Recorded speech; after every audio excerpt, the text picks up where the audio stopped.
Wholeness, y'all, spirit, light, body, man. What's going on, y'all? Coming forward with another video about the goddess.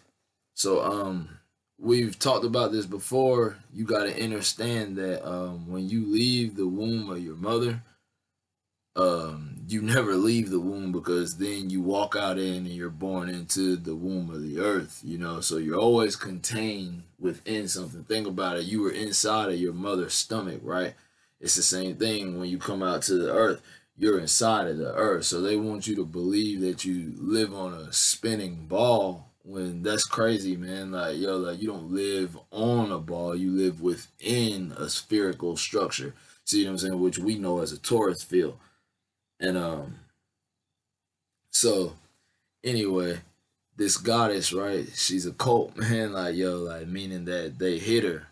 And this goddess or whatever that I want to talk about today is Prithvi Mata, and that means, or her name, excuse me, means goddess of the land, or Mother Earth goddess. In Sanskrit, Prithvi Mata means the vast one, and is also the name of a Devi, which is a goddess in Hinduism, right? And we've talked about that before, the devas. You see what I'm saying? It's the same thing.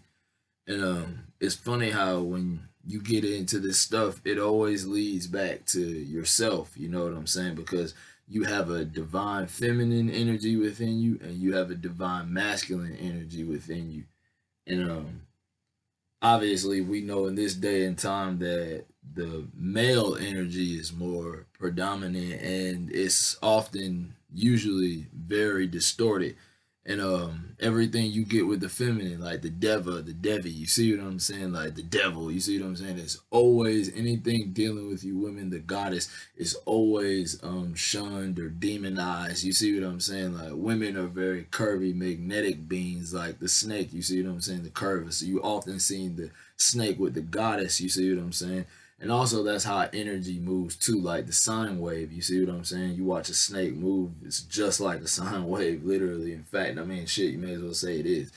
And so the thing is that this earth goddess, like, you're divinely connected to. Like I said, no matter what, from the time you come here, like, yo, you're connected to her. You can never leave this place, regardless of what they want you to think. You can't leave this place until you astral travel. You see what I'm saying? Like the ancestors said, which then you're still contained in it. You're just in a different dimension, because you have to understand that this is a multi-layered system. It's a multi-dimensional system.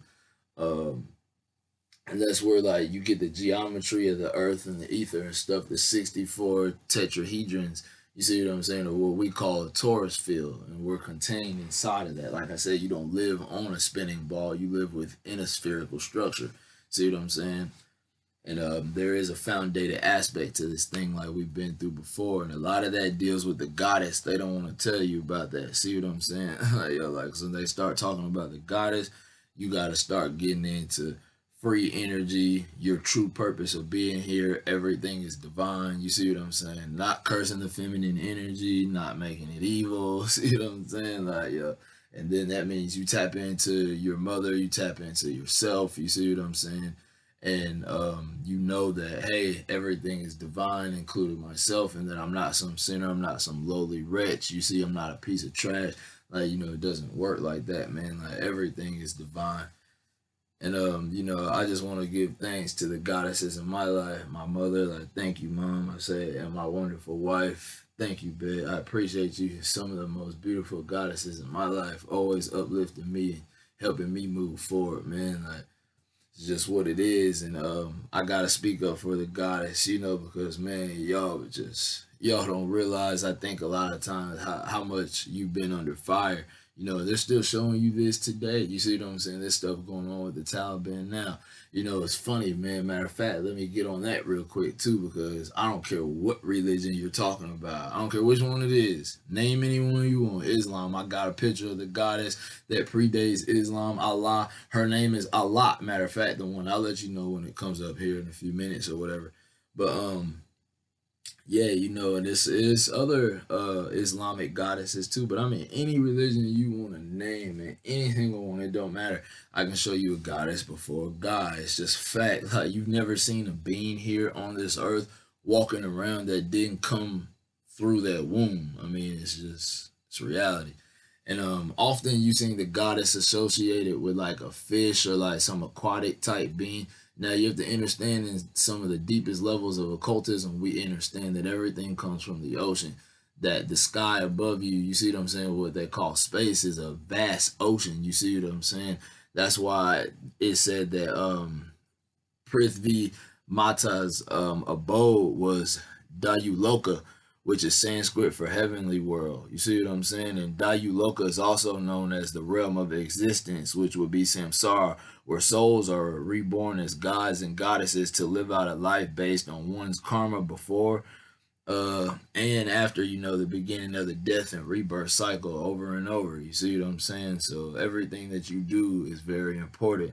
And also this goddess was also personified as a cow. See what I'm saying? Kemet, Hathor, the cow goddess. See what I'm saying? All this stuff is all interlinked. But there she is right there. That's the goddess a lot. You see what I'm saying? Like, yo, predates Islam. So I said, I don't care what religion it is, what faith is, whatever. I can show you a goddess. And I showed y'all, you just seen the Christian to Mary, the Virgin back on the other photo. So, you know, for Christians, you want to try that too. But, anyway, though, you know, like, man, I ain't up here to play around with y'all. I'm not telling you to go worship anything. Like, yo, like Shiva Shakti, tap into Kundalini, man. Tap into yourself. I'm telling you, you have to activate that other pole. If you're a man, you have to activate the feminine within you.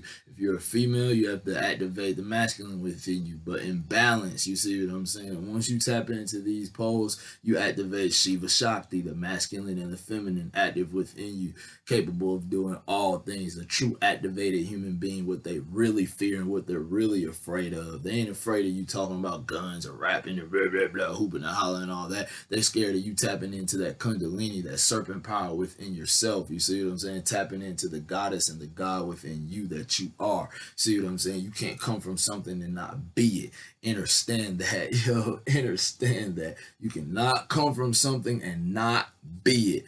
Wholeness, y'all, until spirit light body comes forward. You know, I'm moving at the speed of the sun, y'all. I'll be forward soon. Wholeness. Shout out to my brother Seven. Wholeness. Shout out to Sanchez. Wholeness. Till next time. Ashe.